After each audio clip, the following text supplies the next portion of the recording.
And you're live. Hey, what's up, people? Welcome back to our Friday Motivational Talks. And I am incredibly excited today because we have a fantastic guest who's helping hundreds of people through her coaching practice live their best life right now. Literally break out of their comfort zones, achieve new levels of excellence, become more productive, become healthier. And I'm so excited to have Joanne Houston with us today. So Joanne, why don't you just share with everybody, you had a turning point in your life that we were talking about before. And I think now and always, so many people get locked, right? They get jammed up and they get kind of like locked in place. And the story that they tell themselves is this is who they are. Either, their health is never going to be better than this. Their life is never going to be better. And then they settle. But you seem to have broken the mold and managed to create a new life for yourself, literally completely 180 different from where you were. Yeah. And Bryan, first of all, I want to say thank you to you for having me. I really appreciate that. I imagine that people have heard this phrase about the mess being in the message. And, to your point of, this is the way it is, whether it's in your health or in your relationships or in your career, it kind of stinks. This is the way it is, oh, well. I had a significant experience a couple of years ago, and it was related to my career. And I should really say beyond my career, it was just related to my personality, my lifestyle, all of my life. My life was about intensity. It was about speed. It was about getting things right. I like to say now I'm a recovering perfectionist. But with that comes a whole lot of pressure. Because when we are always striving to be 100% whatever, whether it's 100% great mom, 100% great business owner, 100% great spouse, that requires 100%, right? Doing it right all the time. So there's a lot of pressure that we sometimes put upon ourselves. And I like to equate perfectionism as like having a straitjacket on, right? There's no wiggle room. There's no expansiveness. There's no range when you're restricted.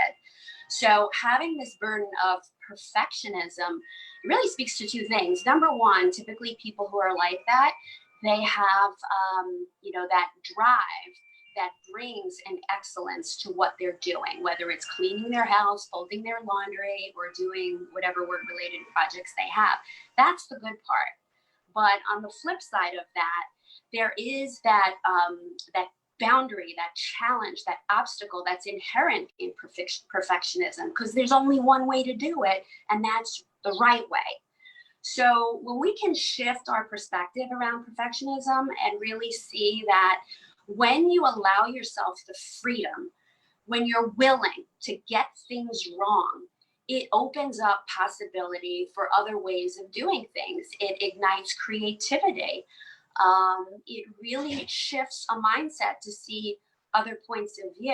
And for me, it took a while to get there. And it started really, I guess, the willingness to step in and say, hold on a minute. We talked about this a little bit, the idea of surrender. What's going on in my life right now, the speed, the intensity, the drive, it's no longer working. It produced great stuff in my life, but I'm not living the life I want to live. So coming home from work and feeling depleted, coming home from work and feeling like my mind is still there, right? It's still on the email that I have to answer. It's still on the call that I have to make. Calls are still coming in from work or emails, and I know I'm not alone, still checking, right? Still checking, even though we're home and we're desiring to be in a wind down mode. So this was kind of the story of my life a few years ago, where it was all about go.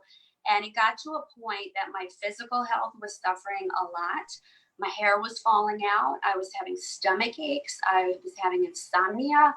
I was having headaches, and I just kept pushing through. And I remember really looking forward to a vacation that I was planning with my kids. It was a vacation in the Poconos, and I was looking forward to this, like, okay, I can sleep for one, I hope. I can decompress. I can breathe a little. I can reboot, recharge, come back, maybe with a different, hoping to have a different perspective, like trying to find that work-life balance. And when I went on this trip, and I thank God for this, I have a very strong faith, but the skies opened up, and for 4 straight days it rained. It was like the sky couldn't stop crying, kind of like what I was feeling like on the inside. And we had plans to, my kids and I, to whitewater raft and hike and kayak, and none of that happened. And it was kind of like, okay, make the best of it. So yeah, they had an indoor pool, great. They had an arcade. They had we played countless rounds of ping pong. And on the inside, I was growing more and more frustrated. Like, no, we're supposed to be having fun. And there was really not a great opportunity, at least that's planned, in order to do that. So I was walking around like, got to put a smile on my face. I got two little kids here. And at the time they were 10 and 12. And I wanted it to be that good time, that bonding time. So it was like, I like to say I was walking around like a secretly agitated zombie.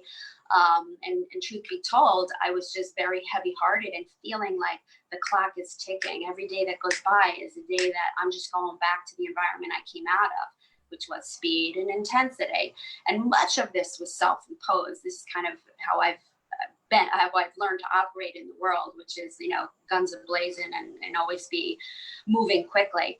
But I remember in particular, it was the 4th night. And for those first 3, I hadn't slept. I was on the phone with my doctor and I was saying, you know what, I tried this sleep medicine. It didn't work. Is there something else you can prescribe? I'll have to find a pharmacy. It felt that desperate. And some of y'all might know, like when you don't sleep, it makes everything exponentially worse. And then you start, having less patience. And if you are a mom, you might start snapping at your kids. And then you have mom guilt, and maybe you have dad guilt too, if you're a dad. But on this particular night, I was pacing again, and I was watching my kids. They were sleeping as little kids do, chest rise, chest fall. There's an ease, there's no effort. Felt kind of envious, like, how do I get on board that angel train? And that was a term that I came to later know from a meditation teacher. I practice meditation now daily. But she said, the angel train is that period of time when you get to go to sleep. And if you miss the angel train, you get the second wind and you start doing stuff. I don't know if you've ever experienced that, but you get this like second energy, and then you start cleaning your house or cleaning your drawers out. But I remember thinking like, oh, they're on board the angel train. They're off in deep sleep, restful sleep. And I missed mine, and I was not going to be doing that night. And I felt this sense of panic rising about my choices with career. Should I leave this job? Should I stay? If I leave, what am I going to do? Single mom, mortgage, all those thoughts go through your head. And my heart rate was racing. My head felt like it was going to explode. And it was literally like inside, not literally, figuratively. It was like, I'm hearing like more, better, faster now. There's a part of the brain there called the critter brain, which holds all those catastrophic thoughts. And they were going off in my head. And I was just thinking, that was followed by like, you're screwed. Like you said, Bryan, like, this is it. This is the way I am. Like, muscle through it. It's the way it is. So it brought me to the point that I thought like, oh my God, is this a panic attack? And again, I thank God for this. But after, I don't know, how many hours, but the sunlight started, I started to see like a little sunlight coming through, and I hadn't slept. What I last saw was moonlight coming through. And I heard a voice say, Mom. And I just turned and I looked at my kids, and they were sleeping. Now, I don't know if someone yelled out to this day. I don't know if my brain like somehow fabricated that in my head and I heard it, but it was like a distraction, and it was like being pulled back from this cliff. And it was really a God-given blessing, a gift that said, something's got to change. Like, you cannot continue on this path. So fast forward, finished up that vacation, went back to work, had moments of lightness, and I had moments of down in despair again. And this went on for some time, to a point that finally got me to say, no more. I surrender. I am willing to make space in my life for something that is going to work. And this idea of surrender sometimes can be real hard if you're a type A or if you are a high achiever, because surrender typically means I quit, I'm defeated, I'm throwing in the towel on this. And when I was able to shift that perspective and say surrendering means letting go of what's no longer working. You know, maybe it worked for a while, but if it's no longer working, now it's time to create some room to invite in something that is going to work. And this is how I landed in this amazing profession of coaching, you know, helping people to surrender to what comes next, you know, and sometimes that what comes next can be felt as uncertainty. And with that comes an awful lot of fear, which will have us just staying where we are because at least it's familiar, right? But when we can shift the perspective and say, what adventure lies ahead? That typically feels more along the lines of some excitement about the unknown versus the fear. So it's amazing. It's like how you look at things, the perspective you bring can change everything, and it could slam the door shut, and it can invite tremendous opportunity. So this career is Wow. the opportunity that came. That's awesome. You know, this idea of uncertainty and fear is just tremendous, right? Because I think if fear of success could hold people back, fear of failure could hold people back, their fear of uncertainty could hold people back. And so many people they join the Max Challenge because they want to get in better shape, as an example, right? And then they start marching down this path and something stops them. Maybe they get results, but it's not the exact results that they imagined in their mind. They take it, let's say 50% of the way, or you know, they see the pictures on the wall, because in each of our centers, we have the pictures on the wall of the people who've had these incredible transformations. And of course, that's what they're aiming for, but then they stop. What do you think when somebody feels this fear and then settles into this box? What are some of the techniques and strategies that you recommend to people for helping break through and reach higher levels of success? Yeah, really, really great question. And when people get, you know, something eventually motivates them, right, to step into whether it's their exercise or their nutrition, they might follow a certain program design. They may follow a certain diet. And a lot of that sometimes comes from a place of willpower and discipline. And those things will get you so far to change behavior. But when we're looking for lasting change, like that long-term, lifelong commitment to a healthy way of being, exercise, nutrition, stress management, sleep, all of those things together, those are what I call the 4 pillars of well-being.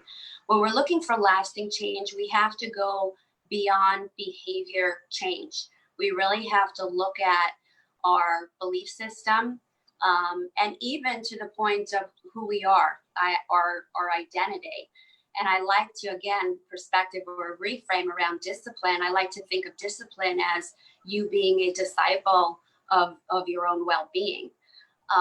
So when we look at under the surface of behavior and we start to examine the beliefs we have about ourselves, that blows the door open to the possibility of creating lasting change. So I think it requires a check on one's value system. And I'll just step back for a moment with my own experience. When I asked myself, like, what is it that I value and what's up with my life? And I realized when I did that value check, like, I value my health. I value time with my family. I value financial freedom.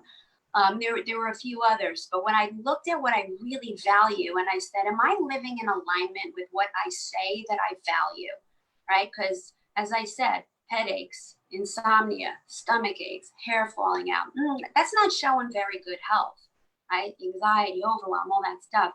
So something's off here. I got to examine, because I say, I'm in the fitness industry. I was in the fitness industry for 30 years. Carrying a shameful secret around the way I was living with my life, which looking back, not shameful at all, but it felt shameful to have an eating disorder and be a fitness professional, right? So looking at what you value and then saying, am I really living in alignment with what I value? And if the answer is no, then that requires a real honest look. So it's about getting radically honest with yourself and being willing to receive, sometimes it's being willing to receive support, being willing to go there and say, hey, why do I keep falling off the wagon? Like, what am I carrying in here? Inevitably, with my clients, we talk about self-sabotage because it comes up like doing great, sticking to the routine, eating well, and then poof, everything changes, everything shifts. And then it's like, oh, I suck. I fell off the wagon. You know, I'm never going to get this. I put on 5 pounds. And it's so easy to go down the rabbit hole. But there's a reason why we self-sabotage. And in my coaching practice, I say, let's go there. Because if we don't identify the reason why sabotage comes up, then this is a pattern that's going to repeat and repeat and repeat. So again, I'm talking a lot, but the long-winded answer to your short question is stepping back, getting radically honest, and being willing to look inside and see what is fueling the behavior that you don't want, what's fueling the behavior that you do want, and how do we get in alignment with the values that we say we have. That's fantastic. I think the beauty of what you said lies in the fact that when we do find ourselves self-sabotaging, and we could take a step back, as you recommended, and look at it from the outside and say, okay, this is a cycle. This is a pattern, right? Life is just a lot of patterns over and over. And if you could break that pattern, the opposite could happen too, because that downward spiral, you could reverse it and start to create an upward spiral. The same way that you caught a down, and just as quickly reverse it. And there's just the doors of opportunity could open up so quickly for people in so many aspects of their lives. Absolutely. And I love what you just said, because it speaks to opposite ends of the spectrum, right? So if there is, for example, fear of loss, right? Like I'm losing my progress with this whole period of time that we've just gone through and we are going through with COVID, like fear of loss of health, fear of loss of job, fear of loss of money, right? On the opposite side of fear is gain. What is there the potential to gain? Well, I can gain greater progress. There may be some opportunities if I'm willing to keep my eyes and ears open that's going to come my way that will be life-changing. So what is there to gain here versus what is there to lose? We go back to perspective. And it sounds simple to do, but you used the word pattern earlier. You know, our patterns are not only found in the things that we do, but we have habituated responses to various things in our lives, right? We're triggered all day long by different things. And some people are easily triggered and then they spiral. And others, you know, they're not so easily triggered. They may be aware of what's triggering them, but they've managed to manage that. They've managed to take that in and just, you know, dilute it, deflate it, disarm it, whatever it may be, and just move on. But this idea of patterns and habits, we come to have our patterns and habits from years often, ways of doing things or ways of thinking. So we all know people that are negative thinkers. You know, they always think like, what's the worst thing that's going to happen? You know, the glass half empty, as we know. But when you're able to train your brain, and this is what coaching is all about, this is what's so fascinating to me, the idea that you can rewire your brain. There are specific tools, there are techniques to rewire your brain. And again, I'm so grateful for my own struggles, because there's transformative power in struggle if you're willing to see it that way, if you're able to see it that way, and then say, okay, what is it that I'm willing to let go of? What is it that I'm willing to embrace? And interestingly, earlier when I was telling you about my life being about speed and intensity, I made a very conscious choice that that's not working. I am willing unplug and I'm going to slow down, and I'm going to start doing things that are so ridiculously simple that ended up making an amazing drastic difference, which was I'm going to sit down when I eat my food. I'm actually going to sit down. As a mom, where are we going next? Basketball practice. What? Someone got homework? Go. You got a birthday party to go to. Like we run like this. But the idea of sitting down and eating, the idea of bringing all 5 senses to a meal, right? The aesthetics of the meal, the smell, the sound, you know, of crackle, chew. I mentioned too, right? just chewing your food. Most people chew 3 to 5 times, boom, down, gone, right? But just chewing your food, appreciating the texture, the taste. So slowing down. I found it might not be apparent today, but typically I talk a lot slower than I used to move fast, talk fast, be fast, think fast. A willingness to slow it down has made a dramatic impact. I was never a person who did yoga regularly. I was always the hit girl. I would teach it, I would do it. I was an advocate, and I still am a very strong advocate. That's still a part of my life, but it's balanced out with some yoga, some stretching, meditation, more mindful about being willing, because I don't always succeed, like to go to bed a little earlier. My dad likes to say there's Houston blood in you, which means we stay up late. It's just the way we are. But to go to bed a little bit earlier so you can rise a little earlier. It's shifting your habits. And when you do that for long enough, you step into a new way of being, which becomes, your identity.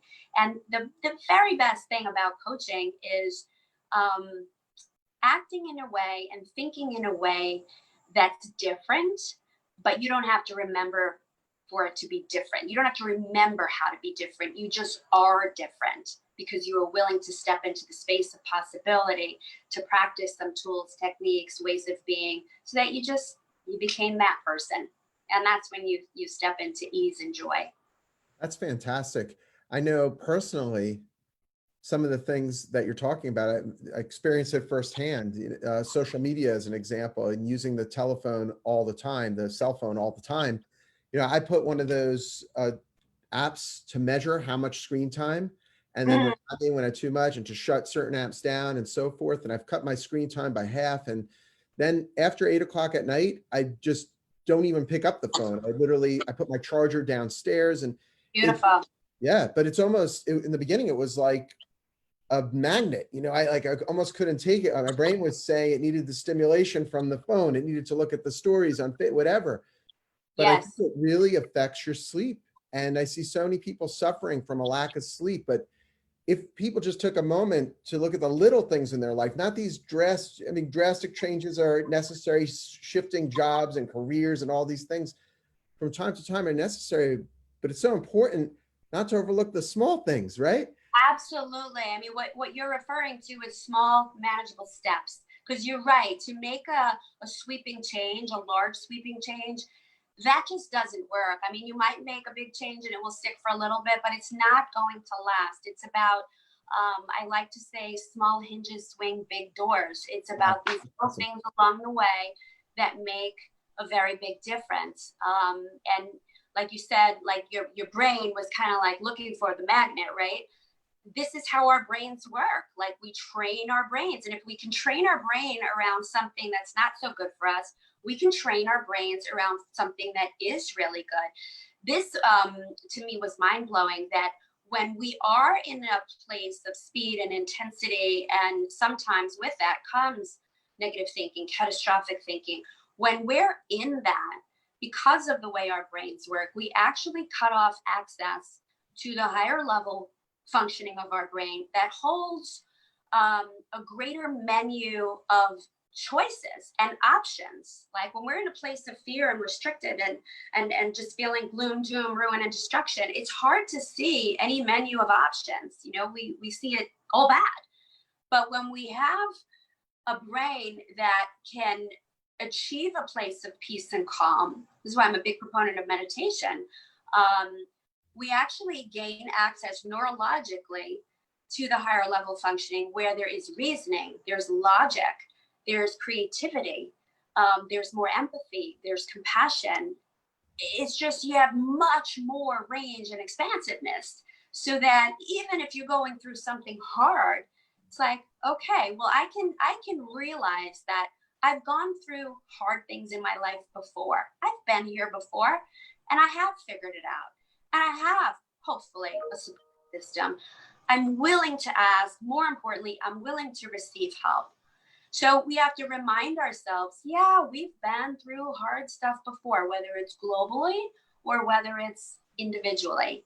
And we can get through this too. And in fact, it might be a tremendous blessing and opportunity to step into a new way of being or thinking that's going to bring a lot more joy and peace and ease to our lives. So yeah, it's like eyes wide open, heart wide open. I'm totally in line with what you're saying. And I think I truly feel that people should engage in coaching and this way of thinking. I mean, could you only imagine how many of the world's problems could be solved if more people, I heard that 95% of people walk around in a negative state of mind, not looking at the opportunities, but looking at the problems. That means that only 5% of people have really adopted this way of thinking where they're looking for the opportunities. And if you look at all the things, like right now, many of us are without electric because of the storms and Yeah, such, me too. right? But there's an opportunity there. There's a tremendous opportunity, right? There's a tremendous opportunity for the mayors of the towns to try to figure out how to not make this happen. I know there's a mayor in Puerto Rico that's working on these tremendous projects to bring sustainable energy that isn't going to go out every time there's a hurricane. Yeah. Right? And as just citizens, there's opportunities in every single moment of every single minute of every single hour of every single day. We're just not looking for them. And the combined power of more people thinking positively and looking for the opportunity instead of the negative consequence in every single thing that happens in our lives, it's mind-boggling how much further humankind could advance if more people were just looking for those opportunities.